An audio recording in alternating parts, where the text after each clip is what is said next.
La tortuga.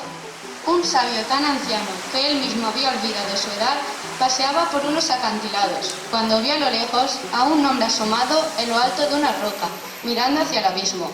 Preocupado, se acercó para averiguar qué ocurría. ¿Estáis bien?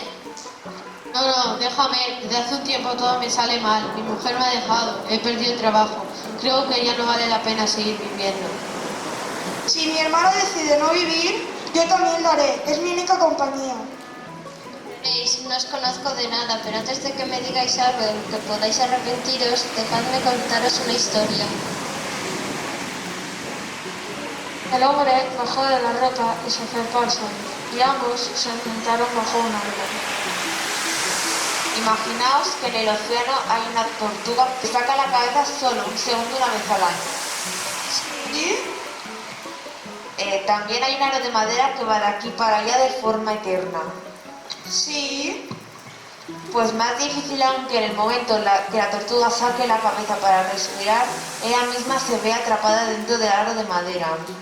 Es la misma maravilla que el universo haya juntado todas vuestras células para crearos a vosotros. Ahora proceded como creáis conveniente.